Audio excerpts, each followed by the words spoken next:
Hello everyone, my name is Srishti Bhatnagar. हम लोग history का chapter the First World War के बारे में पढ़ रहे थे। हम लोग ने पिछले लेक्चर में बस उसका एक आउटलाइन लिया था।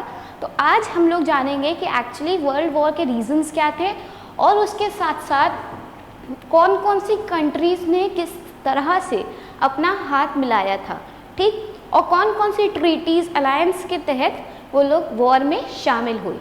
ठीक है, तो सबसे पहले हम लोग देख लेते क्या क्या पढ़ना है। तो main causes of the world war पढ़ेंगे कि आखिर मेन कॉजेज़ कौन से थे। उसके अलावा हम लोग जानेंगे वर्ल्ड वॉर कैसे शुरू हुआ, ठीक है, the world war begins. Next हम लोग जानेंगे कि वॉर के कोर्सेज क्या क्या थे, यानी किस तरीके से वॉर हुई, ठीक है। उसके बाद हम लोग ट्रीटीज़ जानेंगे कि उसमें कौन कौन सी ट्रीटीज़ शामिल थी। फिर रिजल्ट के बारे में जानेंगे, वॉर का आखिर रिजल्ट क्या था।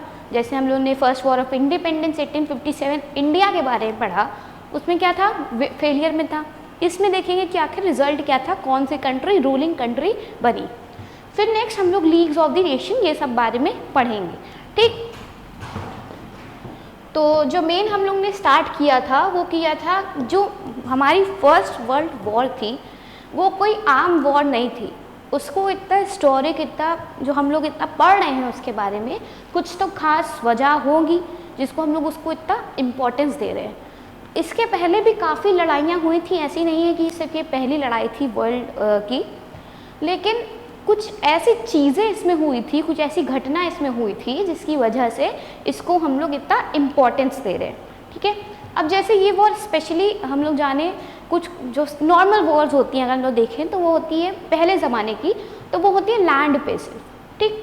लेकिन अगर हम लोग फर्स्ट वर्ल्ड वॉर की बात करें तो वो ना केवल लैंड पे बल्कि एयर में भी, उसके साथ साथ वाटर और इनसाइड वाटर भी लड़ी गई थी, ठीक। ये तो होगी पहली चीज़। दूसरी चीज़ ये, इस वॉर में ढेर सारी कंट्रीज़ इन्वॉल्व थी, तभी तो हम लोग बोल रहे हैं ना वर्ल्ड वॉर, ठीक। ढेर सारी कंट्रीज़ इन्वॉल्व थी, जैसे यूरोप के काफ़ी सारी कंट्रीज़ इन्वॉल्व थी इसमें थी, ठीक है। बट यूरोप के साथ साथ धीरे धीरे इसमें अफ्रीका और एशिया भी आने लग गई, यानी उनकी कंट्रीज़ भी इसमें आने लग गई, ठीक। अब कॉजेज़ जैसे इंटेंस नेशनलिज्म। नेशनलिज्म क्या होता है, देश के प्रति हमारी प्रेम भावना है, पेट्रियोटिज्म, ठीक, सिमिलर वर्ड्स सिनोनिम हो गए। तो देश के प्रति जो हमारी भावना है, हमारी जो देशभक्ति है, वो जब एकदम बढ़ जाए, जब एकदम बढ़ जाए उसको हम लोग बोलेंगे इंटेंस नेशनलिज्म, बेसिक चीज़, ठीक। अब ये कैसे नेगेटिव, उसमें ये नेगेटिव कैसे इम्पैक्ट डाली। देखो, देशभक्ति होती है बहुत ही अच्छी चीज़, सबको अपने देश के प्रति प्रेम होना चाहिए, रिस्पेक्ट होना चाहिए, ठीक। जहाँ हम लोग रह रहे हैं, जहाँ हमारा बर्थ हुआ है, उसकी जगह हम उस जगह को हमने रिस्पेक्ट करना चाहिए, ठीक। लेकिन अगर वो जो हम लोग नेशनलिज्म है वो एक हद तक बढ़ जाए, एक लिमिट तक बढ़ जाए कि हम लोग अपने देश के सामने दूसरे देश को एकदम नफरत करने लगे, तो वो चीज़ हो जाएगी गलत, ठीक। और वो चीज़ दूसरों के मन में भी भावना लाएगी नफरत की और रिवेंज की, ठीक, जिसकी वजह से मिसअंडरस्टैंडिंग्स क्रिएट होंगी, हाँ। उसके बाद षड्यंत्र रचे जाएंगे एक दूसरे के खिलाफ। तो ये सारी चीज़ें हैं जो इस वर्ल्ड वॉर में हुई थी, ठीक है। हम लोग को इससे एग्जाम्पल लेना चाहिए था, इस वर्ल्ड वॉर से एग्जाम्पल लेना चाहिए था, लेकिन नहीं, यहाँ वर्ल्ड वॉर 3 तक होने की बात आ रही है। तो अब देखते हैं इंटेंस नेशनलिज्म यानी competitive patriotism. Competitive patriotism in the sense कि एक दूसरे से कंपटीशन सब लोग करने लग गए थे कि नहीं, मेरा देश सबसे आगे, मेरा देश सबसे आगे, और हमारा देश पूरी दुनिया पे रूल करेगा, इस टाइप के यहाँ पे कॉम्पिटिशन्स होने लग गए, ठीक। तो हम लोग आते हैं सबसे पहले जर्मनी में। जर्मनी में क्या हुआ, यूरोप में जर्मनी में क्या हुआ, emperor of Germany William two, emperor कौन से एम्परर की बात हो रही है, विलियम टू, ठीक है। अब उन्होंने क्या कहा, उन्होंने ये प्रोक्लेम किया कि जर्मनी जो है वो हमारे वर्ल्ड की सबसे अच्छी कंट्री होगी और वो रूल करेगी पूरे वर्ल्ड को, ठीक है। ऐसा किसने कहा, जो एम्परर थे जर्मनी के, उन्होंने कहा, ठीक। अब इसके बाद क्या हुआ, he wanted to establish a vast German empire. अब उनका ये मानना था, ये कहना था कि हमारी जर्मनी सबसे अच्छी है और ये चाहते थे कि जर्मनी, जो उनका जर्मन एम्पायर है, वो पूरी दुनिया में वर्ल्ड वाइड फैल जाए, ठीक, स्प्रेड हो जाए। उसके बाद फ्रांस एंड जर्मन व ओल्ड राइवल्स। अब फ्रांस और जर्मन उनकी कोई पुरानी लड़ाई वड़ाई होगी तो वो पुराने दुश्मन थे, राइवल्स थे, ठीक। अब वो कैसे रिजल्ट किया देखते हैं। फ्रांस पर्शियन वॉर, एक वॉर हुई थी, क्या नाम था वॉर का, फ्रांसो पर्शियन वॉर, ठीक है, ये वॉर का नाम था।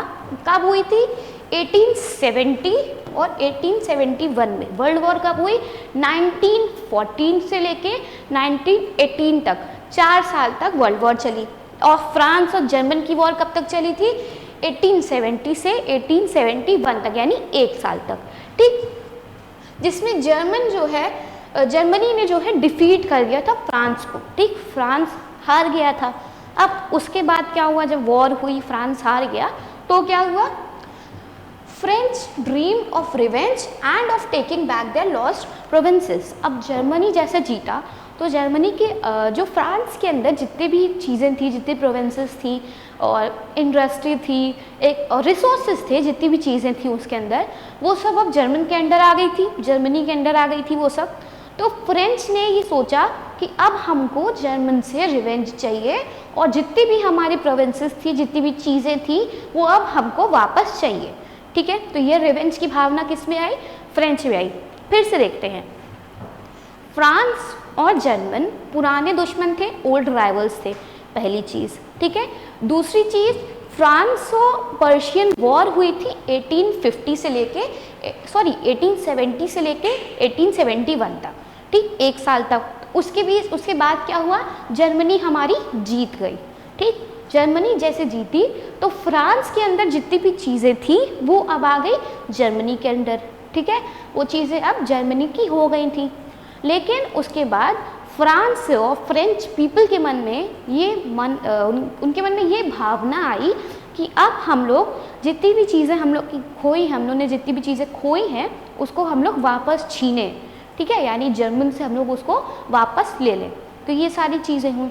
उसके बाद क्या हुआ, अब इटालियंस की बात आ रही है। इटालियंस इसमें कैसे इन्वॉल्व है वो देखते हैं। तो इटालियंस लुक्ड डिसकॉन्टेंटेड यानी अनहैप्पी, ठीक, वो लोग खुश नहीं थे। डिज़ायर टू गेट बैक ट्रेनेंटो एक जगह है इटालियन प्रोविंस, यानी जो वो है तो ऑस्ट्रिया हंगरी में, लेकिन वो किसके थ्रू एक्वायर्ड है, इटालियंस के थ्रू, ठीक है। पार्ट ऑफ ऑस्ट्रिया हंगरी का पार्ट है एंड इनहेबिटेड बाय इटालियंस, ठीक है। तो वो जगह इटालियंस के थ्रू, यानी वो इटालियंस उस पर कब्जा करते हैं, इटालियंस उस पर रहते हैं, ठीक है। तो ये अब उनके मन में आया कि हमको अपनी वाली प्रोविंस लेनी है, ठीक है। कौन सी, ट्रेंटिनो, ठीक है, ये जगह उनको लेनी है। उसके बाद क्या हुआ, पॉलिटिकल लीडर्स एंड रूलर्स। अब कोई भी देश में, कोई भी चीज़ में अगर जनता को माइंड वॉश करता है तो वो होते हैं उसके रूलर्स जो होते हैं, ठीक। अब अगर जनता को बोल दिया जाए हम आपके लिए ये वो करें, हमने देखा ही है, इंडिया में भी काफ़ी कॉमन है, तो वो माइंड वॉश ही होता है, एक तरह से ब्रेन वॉश ही होता है कि कोई प्रॉमिस कर रहा है लेकिन वो चीज़ करता नहीं, ठीक। तो ये ब्रेन वॉश करना ही हुआ, वो अपने अंडर ले लिया सारी चीज़ें। तो इस तरीके से वहाँ के जो रूलर्स थे, वो पॉलिटिकल लीडर्स थे, उन्होंने काफ़ी इम्पोर्टेंट रोल प्ले करा। और किस तरीके से किया ये देखते हैं। Succeeded in fanning hatred and passion under the cover of nationalism. उन्होंने क्या किया, ये दिखाया कि मेरा देश सुपीरियर है, मेरा जो देश है सबसे अच्छा है, इसके अंडर इसको कवर ऊपर रख के लेयर में उन्होंने नीचे नीचे हेट्रेड फैलाना शुरू की दूसरे देशों के खिलाफ। यानी कि उन्होंने ये कहा, नेशनलिज्म का बहाना लेकर उन्होंने ये कहा कि हमारा देश सबसे अच्छा है, उसके लिए हम लोग को अपने देश को हर जगह फैलाना पड़ेगा और दूसरे देशों को ख़त्म करना पड़ेगा, ठीक है। तो ये सारी चीज़ें किसने फैलाई, पॉलिटिकल लीडर्स एंड रूलर्स ने, और वो इस चीज़ में सक्सीड हो गए, ठीक है। अब कोई भी चीज़ अगर हम लोग, जैसे कि अगर एक इंसान को अपने देश से बहुत प्यार है, ठीक है, कोई भी एक इंसान को अपने देश से बहुत प्यार है, उसके पास हम लोग जाके बोले हमारा देश ये, हमारा देश वो, हम लोग को अब इसको फैलाना है, तो ये करना है वो करना है, तो उसके मन में क्या आएगा, हाँ हाँ सही बात है, अब हम लोग इसके थ्रू एक्शन लेंगे, ठीक। तो वो जाएगा दूसरे देशों को भड़काने इन द सेंस वो अपने अंडर लेगा, ठीक, उनसे ट्रीटी साइन कराएगा, अपने उनसे हाथ मिलाएगा जाके कि हम लोग अपना एम्पायर पूरे उसमें फैलाएंगे। ठीक है, तो क्या होगा, दूसरे देशों को लेके उनके मन में नफरत की भावना आएगी, रिवेंज की भावना आएगी। अब जैसे जर्मन एम्पायर है, फॉर एग्जाम्पल हम लोग लेते हैं जर्मन एम्पायर को, ठीक, तो जर्मन में ये बात फैली कि हमारा जर्मनी का जो हमारी चीज़ें हैं, जो हमारी कल्चर है, वो सबसे बेस्ट है, सबसे अच्छी हैं, तो ये हर जगह फैलना चाहिए सबको। जर्मन का कल्चर है उसको अपनाना चाहिए। ठीक है, उन्होंने ये सारी चीज़ें हर जगह फैलाई। इसकी वजह से क्या हुआ, सबके मन में गया है कि हाँ सही हो, ये सही बात बोल रही जा रही है, तो अब हमारे जर्मन का जो कल्चर है वो हर जगह फैलेगा, जिसके लिए हम लोग को दूसरे देशों से कम्पीट करना पड़ेगा और उनको हराना पड़ेगा। ठीक, यानी उनका कल्चर ख़त्म करना पड़ेगा जिससे हमारा कल्चर आगे बढ़े। तो यही सब की भावना लेके लीडर्स और रूलर्स ने क्या किया, एक दूसरे के प्रति उन लोग ने हेट्रेड फैलाई, नफरत फैलाई। ठीक है, और किसका बहाना लेके, नेशनलिज्म का बहाना लेके। ठीक, उसके बाद हम लोग जाते हैं और वहाँ पे कौन कौन सी ऐसी चीज़ें थी जो और चेंजेस ला रही थी। तो दूसरी है an armament race. Armament race क्या होती है वो देखते हैं। आर्मामेंट रेस क्या होती है कि अगर कोई देश अपनी मिलिट्री पावर बढ़ा रहा है तो दूसरा देश क्या करेगा, उससे और सुपीरियर होने के लिए, उससे और अच्छा होने के लिए वो भी अपनी मिलिट्री पावर बढ़ाएगा। ठीक, अब ये कैसे हुआ ये देखते हैं कि सबसे पहला देश इसमें कौन सा इन्वॉल्व था। तो फिर से नाम किसका आया है, जर्मनी का। ठीक, Germany acquired colonies in Africa and a few island in Pacific. तो जर्मनी ने क्या किया, जाके पहले कब्जा किया अफ्रीका में। ठीक, अफ्रीका में उसने कुछ कुछ कॉलोनीज को कब्जा कर लिया, एक्वायर कर लिया। ठीक है, उसके साथ साथ few islands in Pacific, Pacific side में जर्मनी ने कुछ आइलैंड्स भी अपने अंडर कर लिए, एक्वायर कर लिए। ठीक, ये हो गई पहली चीज़। In order to protect colonies Germany began to build a powerful navy. अब जर्मनी ने जैसे जैसे कब्जा करना शुरू किया, वो ये चाह रही थी कि हमारे जो हमने जितना भी चीज़ें कवर की है उस पर कोई और आके कब्जा ना कर ले। ठीक है, अब उन सारी कॉलोनीज जितने भी उन्होंने अफ्रीका और आइलैंड, पैसिफिक आइलैंड में उन्होंने कब्जा किया था, उनके प्रोटेक्शन के लिए उन्होंने एक स्ट्रॉन्ग नेवी तैयार करने की सोची। ठीक है, जिसको कोई ना हरा सके और वो और ज़्यादा जगह पर कब्जा करने लगे। ठीक है, तो उस केस में क्या हुआ ये देखते हैं। जर्मनी डग दी कायल कैनाल। अब उन जर्मनी ने क्या किया, एक कैनाल डग किया। ठीक है, अब कैनाल के थ्रू उसमें क्या हुआ ये देखते हैं। Deeper so that battle ships could not find shelter in this water. अब उन्होंने इतना ज़्यादा डीप कैनाल उन्होंने कंस्ट्रक्ट किया जिससे जो बैटल शिप हैं वो जर्मनी की जो बैटल शिप हैं वो इसमें जाके शेल्टर ले सके। ठीक है, जैसे कहीं से युद्ध के लिए अगर कहीं पे जाना हो तो और कहीं से भाग कर आना हो तब वो इस कैनाल में आके शेल्टर ले सके। ठीक है, ये पूरी स्ट्रैटेजी थी किसकी, जर्मनी की। क्या किया जर्मनी ने, सबसे पहले तो कॉलोनीज बनानी शुरू की। कहाँ पे, अफ्रीका में। ठीक, और उसके साथ साथ कुछ आइलैंड्स में पैसिफिक के। ठीक है, नेक्स्ट उन्होंने क्या किया, अपनी कॉलोनीज को प्रोटेक्ट करने के लिए उन्होंने स्ट्रॉन्ग नेवी तैयार की। ठीक है, आर्मी तैयार करने की सोची। जो नेवी क्या होता है, जो हम लोग पानी में जो लड़ते हैं एक तरीके से। ठीक है, उनको नेवी कहते हैं, पता ही होगा ये चीज़, तो कॉमन है। तो उसके लिए उन्होंने क्या किया, प्रोटेक्ट करने के लिए उन्होंने कैनाल बनाया। कैनाल का नाम था गायल कैनाल। ठीक, उसके बाद इतना डीप बनाया गया उसको और सिर्फ जर्मनी को ही पता था वो चीज़। ठीक है, इतना डीप बनाया गया उसको जिससे कि जो बैटल शिप्स थी जर्मनी की वो आए और वहाँ पे शेल्टर ले सके, वहाँ पे वो लोग छुपा सके। पहले लेक्चर में हम लोगों ने ये पढ़ा था कि वर्ल्ड वॉर 1 में काफ़ी ढेर सारी इनोवेशंस हुई थी। अगर आपको याद हो हम लोगों ने ये पढ़ा था कि काफ़ी ढेर सारी इनोवेशंस हुई थी। ठीक, इनोवेशंस इन द सेंस कि हम लोग देखें तो शिप्स बनी काफ़ी ढेर सारी। ठीक, मशीन गन्स का उस समय इनोवेशन हुआ था। उसके साथ साथ काफ़ी ढेर सारी चीज़ें जैसे टैंक्स बनी थी। अभी हम लोग पढ़े इसमें कनाल बना अलग तरीके का जिसमें शेल्टर ले सके। तो ये सारे इनोवेशंस कब हुए थे, फर्स्ट वर्ल्ड वॉर के दौरान। ठीक, एक और इनोवेशंस हो गया डीप कैनाल का। डीप कैनाल का किस लिए हुआ इनोवेशन, जिससे कि वहाँ पे शिप्स शेल्टर ले सकें। ठीक है, अब हम लोग पढ़ेंगे अब इसमें किसका रोल आता है, कौन इसमें जंप करा, अब इंग्लैंड जंप किया, ठीक है। अब इंग्लैंड ने क्या बोला, England requested Germany not to make such naval preparations. अब हमारे जर्मनी से ये रिक्वेस्ट किया गया इंग्लैंड के थ्रू कि आप ऐसी प्रिपरेशंस मत करिए, ठीक है। अब ये तो रिक्वेस्ट इंग्लैंड के थ्रू आई, लेकिन अब उसमें जर्मनी ने क्या किया ये देखते हैं। तो जर्मनी डिड नॉट पे एनी हीड, जर्मनी ने उस पर एक भी भाव नहीं दिया, जर्मनी को बिल्कुल फ़र्क नहीं पड़ा इंग्लैंड जो बोल रहा है, जो रिक्वेस्ट कर रहा है, वो जर्मनी को बिल्कुल फ़र्क नहीं पड़ा, ठीक है। तो उसके बाद क्या हुआ, जर्मनी कंटिन्यू रखा अपने काम को। इंग्लैंड ने क्या किया उसके बाद ये देखते हैं। This increase hostilities between these nation. अब इसके दौरान क्या हुआ, जो दो ये नेशंस थे इंग्लैंड और जर्मनी, ठीक है, इनके बीच में नफरत की भावना और कंपटीशन की भावना आने लग गई, ठीक है।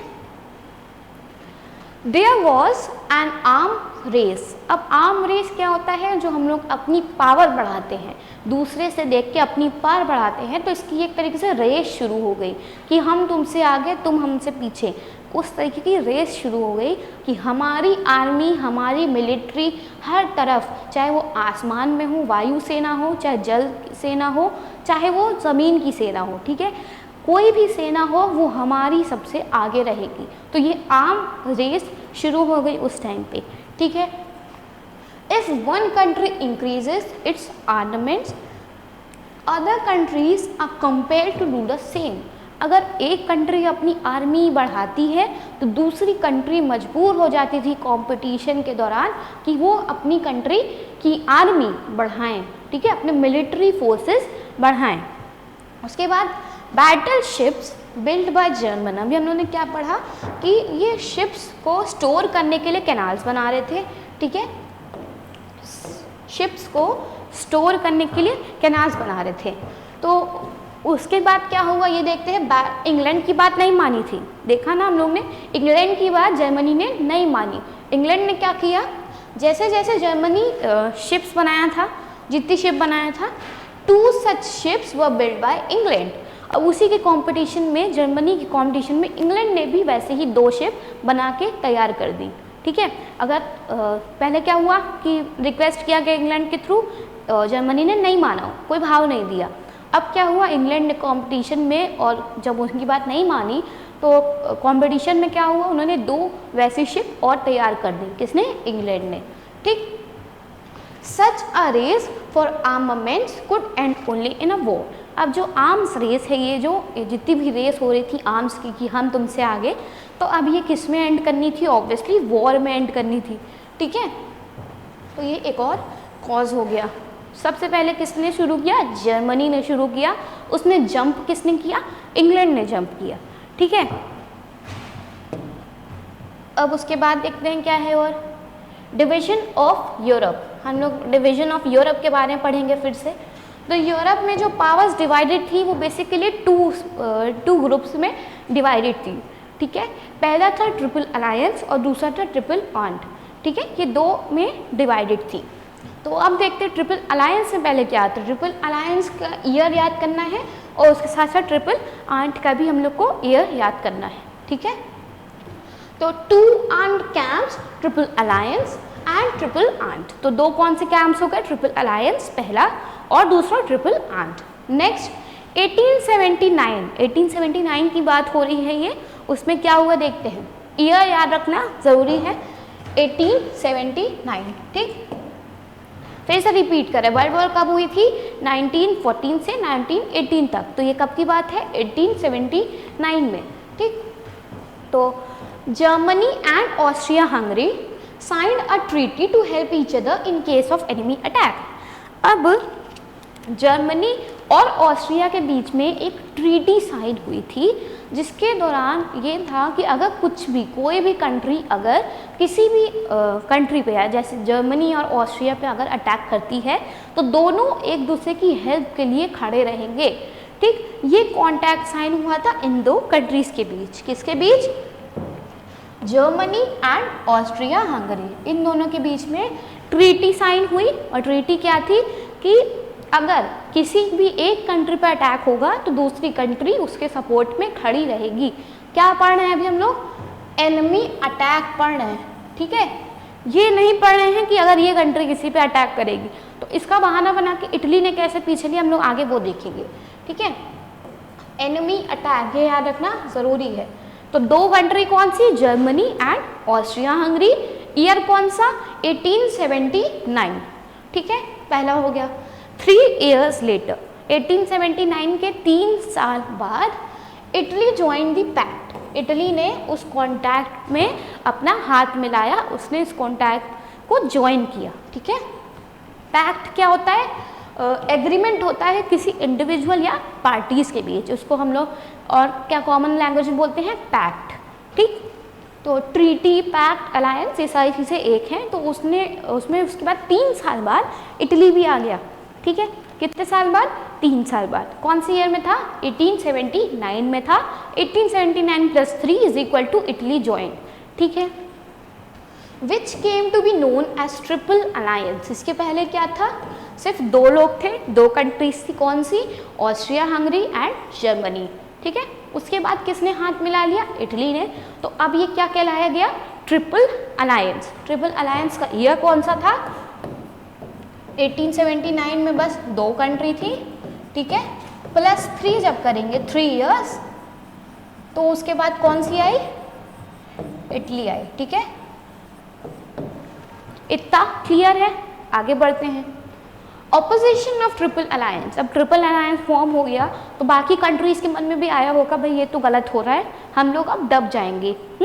तो अब क्या हुआ? उसके ऑपोजिशन में, उसके ऑपोजिट यानी उसके कंपटीशन में ट्रिपल आंट फॉर्म किया गया, ठीक है। अब ट्रिपल आंट में कौन कौन सी थी वो देखते हैं। Was made next triple entente comprise. Triple entente में अब कौन कौन सी थी वो देखते हैं। ब्रिटेन, ठीक, फ्रांस, रशिया। कौन सी थी? Britain, France and Russia. ये थ्री थी किसमें? ट्रिपल आंट में। और पहले वाले में ट्रिपल अलायंस में कौन कौन सी थी? जर्मनी, ऑस्ट्रिया हंगरी, उसके साथ साथ इटली, ठीक है। इटली ने कब ज्वाइन किया? जब जर्मनी और ऑस्ट्रिया थी, उसके 3 साल बाद इटली ने हाथ बढ़ाया। नेक्स्ट, अब जो ट्रिपल आंट फॉर्म हुआ था वो क्यों हुआ था? ट्रिपल आंट इसलिए फॉर्म हुआ था जिससे जो जर्मन धीरे धीरे जो एक्सपैंड कर रहा था वो कम हो जाए, ठीक है। इसके लिए इन तीनों ने हाथ मिलाया था। अब ब्रिटेन काफ़ी स्ट्रॉन्ग था। स्ट्रॉन्ग क्यों था? ब्रिटेन को हराना हर किसी के बस की बात नहीं थी, क्योंकि जब ब्रिटेन ने जब इंडिया पे कब्जा किया था, ब्रिटिश पीपल ने, तो इंडिया पे भी कब्जा करना इतना आसान बात तो थी नहीं, क्योंकि इंडिया वास्ट कंट्री है, ठीक है। तो इंडिया पे कंट्रोल करना, इंडिया पे कैप्चर करना इतना इजी टास्क नहीं था, कोई और कंट्री नहीं कर पाई। जैसे पहले भी आए थे काफ़ी रूलर्स, जैसे डच हो गए और भी अलग अलग टाइप के रूलर्स आए थे, लेकिन जितने टाइम तक ब्रिटेन ने किया और जिस तरीके से किया, किसी और की बस की बात नहीं थी, ठीक है। तो ब्रिटेन का होना काफ़ी ज़्यादा एक तरीके से कह सकते हैं चैलेंजिंग था दूसरे उसके लिए, यानी ट्रिपल अलायंस के लिए काफ़ी चैलेंजिंग था, ठीक है, क्योंकि ब्रिटेन काफ़ी स्ट्रॉन्ग था। अब ब्रिटेन को हराने के लिए क्या क्या स्टेप्स लिए गए थे हम लोग वो भी देखेंगे।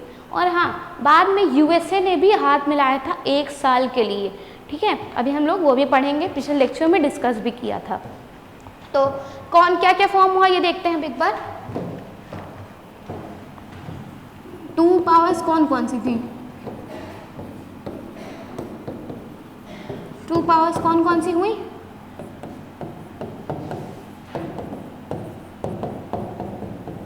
ट्रिपल अलायंस और ट्रिपल आंट, ठीक है, ये 2 हुई। अब ट्रिपल अलायंस में कौन कौन सी आई वो देखते हैं। ट्रिपल अलायंस में आया हमारा जर्मनी सबसे पहले, तो क्योंकि जर्मनी से ही सब कुछ स्टार्ट हुआ, ठीक। ऑस्ट्रिया हंगरी, AH से हम इसको लिख रहे हैं अभी बस शॉर्ट में, उसके बाद इटली, ठीक है। ये 3 आए इसमें। ट्रिपल आंट में कौन कौन सा आया? ब्रिटेन, रशिया, बाद में आया था यूएसए, और एक और कौन सा था? फ्रांस, ठीक है। तो ये 4-5 आए थे। अभी यूएसए हम लोग नहीं जान रहे हैं, बस हम लोग ये याद रखेंगे कि यूएसए आया ज़रूर था। तो कौन सा आया था? ब्रिटेन, रशिया, फ्रांस और जर्मनी, ऑस्ट्रिया, हंगरी, इटली। ये 3-3 का पावर बन गए, डिवाइड हो गए थे तीनों, ठीक है। आगे देखते हैं क्या लिखा है। और ये क्यों ज्वाइन किया था? जिससे कि जो जर्मन एक्सपेंशन, जो जर्मन का एम्पायर जो इतना एक्सपैंड हो रहा था वो रुक जाए, वो उसको वो लोग ख़त्म कर सके, ठीक है। तो फ्रेंच एक्सप्रेशन, अब आंट का मतलब फ्रेंच में, ये फ्रेंच वर्ड है, ठीक है। इसमें इसका मतलब होता है अंडरस्टैंडिंग और अलायंस, ठीक है। वही मतलब हो गया। अब हम लोग बस ट्रिपल अलायंस और ट्रिपल आंट, हम लोग दो ट्रिपल अलायंस याद करते हैं तो डिफ़िकल्टी होती, इसलिए उसको हम लोग फ्रेंच में आंट लिख दिए हैं, ठीक है। तो अगर हम लोग को डिफ़िकल्टी है कोई वर्ड याद करने में तो हम लोग उसको ईयर से भी याद कर सकते हैं, ठीक है, ईजी रहेगा। नेक्स्ट आते हैं इम्पीरियलिज्म में। अब हम लोग आते हैं इम्पीरियलिज्म में क्या क्या लाई करता है। तो सबसे पहला रेस फॉर कॉलोनीज शुरू हुई। रेस फॉर कॉलोनीज का मतलब क्या हो गया? हम लोगों ने देखा अभी जर्मनी जो है उसने सबसे पहले अफ्रीका और आइलैंड, पैसिफिक के कुछ आइलैंड्स में अपनी कॉलोनीज बनाई, ठीक है। कहाँ पे बनाई? अफ्रीका और आइलैंड्स ऑफ पैसिफिक, ठीक है, उसने अपनी कॉलोनीज बनाई। तो अब जर्मन जैसे जैसे एक्सपैंड कर रहा था उसको रोकने के लिए बाकी कंट्रीज उसमें पैर फंसाई, ठीक है। अब उन्होंने कैसे कैसे अपने कंट्रीज कॉलोनीज इस्टेब्लिश की वो देखते हैं। तो mad struggle among the European national for new terrorist in Africa and Asia, territories. तो हुआ क्या, जैसे जैसे एक्सपेंशन बढ़ रहा था जर्मनी का तो सब ने अपना अपना हाथ मिलाया और सब ये चाहते थे कि जर्मन से ज़्यादा अब हमारा एम्पायर हो कोई भी जगह पर। तो यूरोप मैड स्ट्रगल, अब सबके जितनी भी कंट्रीज थी उनके बीच में एक स्ट्रगल सा छिड़ गया, जंग सी छिड़ गई थी कि नहीं हम पहले इतनी ऑक्यूपाई कर ले, और उसको सिक्योर करने के लिए उन्होंने काफ़ी नेवी और मिलिट्री तैयारी करनी शुरू की, ठीक है। तो सब खेल किसका था? कंपटीशन का था अमंग यूरोपियन नेशंस। और किसके बीच में था ये? European Nations. यूरोप से उठते उठते ये लोग बाहर जा रहे थे, ठीक है। तो कहाँ कहाँ गए? यूरोप से उठ कहाँ गए? अफ्रीका और एशिया में। हम लोगों ने अभी क्या पढ़ा था कि वर्ल्ड वॉर सिर्फ यूरोप तक सीमित नहीं थी, ये धीरे धीरे स्प्रेड होके कहाँ तक पहुँची? अफ्रीका और एशिया तक पहुँची, ठीक है। तो अब हम लोग देखेंगे कैसे पहुँची। तो क्या स्ट्रगल था कि सबको अपने अपनी कॉलोनीज बनानी है, सब चाह रहे थे कि मेरी कॉलोनी दूसरी से ज़्यादा हो। तो यूरोपियन नेशंस जो थे धीरे धीरे अपनी कॉलोनी बनाने के लिए अफ्रीका और एशिया तक फैलते गए। कब की बात है ये? 19वीं सेंचुरी की बात कर रहे हैं हम लोग, ठीक है। तो ग्रेट ब्रिटेन, ब्रिटेन को इसमें ग्रेट क्यों हम लोग सिम्बलाइज कर रहे हैं, ग्रेट क्यों बोला गया है? अभी डिस्कस किया था कि ब्रिटेन जितना पावरफुल था उसको कैप्चर करना इतना इजी नहीं था, यानी ब्रिटेन को दबाना इतना इजी नहीं था, क्योंकि पहली चीज़ तो इंडिया पे इतने साल तक कैप्चर किया रहा, ठीक। उसके अलावा बहुत सी उसके पास पावर्स थी और बहुत एक तरीके से कह सकते हैं कि बहुत कनिंग था, ठीक है। तो great Britain establish many colonies in Africa followed by France, Spain और बेल्जियम। तो जैसे जैसे सब अपना हाथ डाल रहे थे उसमें कि अब हमको कॉलोनी बनानी, हमको बनानी है, तो वैसे वैसे और कंट्रीज इन्वॉल्व होती जा रही थी। तो ब्रिटेन ने कहाँ कहाँ कॉलोनीज बनाई? अफ्रीका, और उसके साथ साथ फ्रांस वगैरह भी उसमें आने लग गई थी, ठीक। ब्रिटेन एंड फ्रांस, अब ब्रिटेन और फ्रांस की बात आ रही है, देखते हैं अब क्या होता है।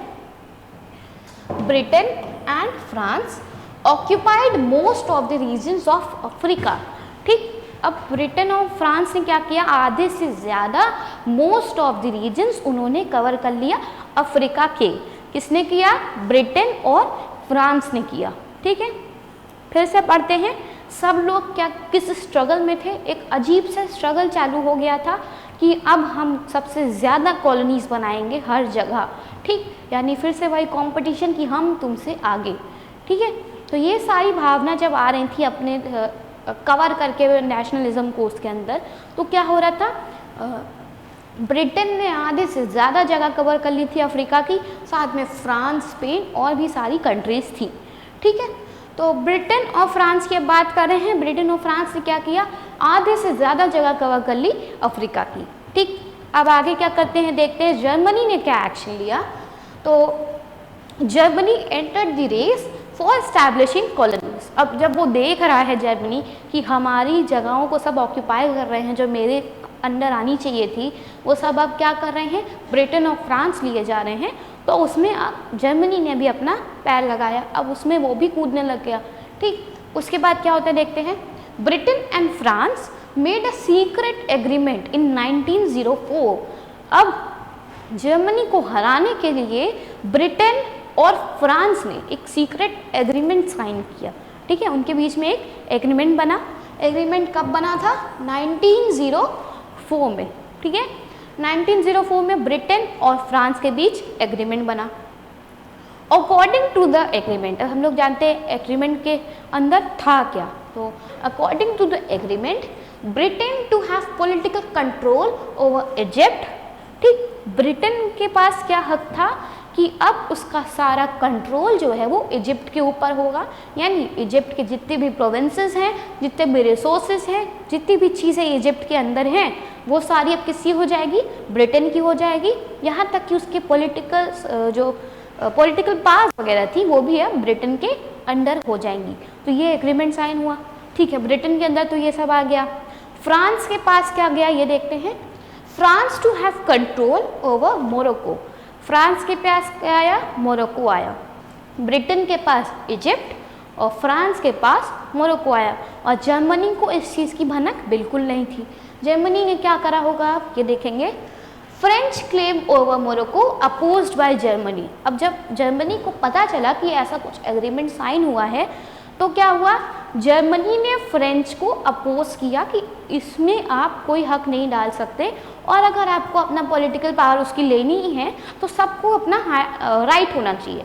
जर्मनी ऐसे अच्छा बन रहा था दूसरी कंट्रीज़ के सामने कि वो तो भाई मोनार्की हटा कर डेमोक्रेसी चाहते हैं, ऐसा कुछ जर्मनी ने प्रस्ताव रखा। ठीक है, Germany tries to force her opinion on France by sending a gun boat called Panther. अब इसमें हर क्यों किया गया है, इसमें पर्सोनिफाई किया गया है। ठीक है, जर्मनी को पर्सोनिफाई किया गया है इसमें, इसलिए उसको हर लिखा गया है। तो ये सब अभी तो हम लोग को उसमें नहीं। तो जर्मनी ट्राइज, जर्मनी ने क्या किया, फोर्स किया फ्रांस पे अपना ओपिनियन एक तरीके से थोपा उस पर। ठीक है, क्यों थोपा, क्योंकि वो चाह रहा था कि जर्मनी के अंडर सब आए, लेकिन अब तो फ्रांस और ब्रिटेन ले चुके थे। ठीक, ब्रिटेन पे क्यों नहीं किया उसने, क्योंकि ब्रिटेन उसको कमज़ोर नहीं, ब्रिटेन जो है वो ताकतवर था। ठीक है, जर्मनी से ज़्यादा ताकतवर था ब्रिटेन, इसीलिए उसने ब्रिटेन पे कोई जोर नहीं डाला, फ्रांस पर डाला, क्योंकि उसको पता था फ्रांस आसानी से जर्मनी से हार जाएगा। ठीक है, तो नेक्स्ट लेक्चर में अब हम लोग जो पढ़ेंगे वो होगा सराजेवो की क्राइसिस। ठीक है, उसमें क्या हुआ था और क्या क्या रीजंस मिले लोगों को वर्ल्ड वॉर के, अब हम लोग आगे वो जानेंगे। ठीक है, तो this is all for today. I hope आप लोग को समझ में आया होगा, क्लियर होगा। नहीं होगा तो आप कमेंट सेक्शन में बता दीजिएगा, कोई भी क्वेरी हो, कोई भी क्वेश्चन हो, कमेंट सेक्शन में बता दीजिएगा। तो नेक्स्ट में हम लोग ये पढ़ेंगे, उसके बाद आगे और जानेंगे किस तरीके से हमले हुए थे। ठीक है, तो this is all for today, thank you.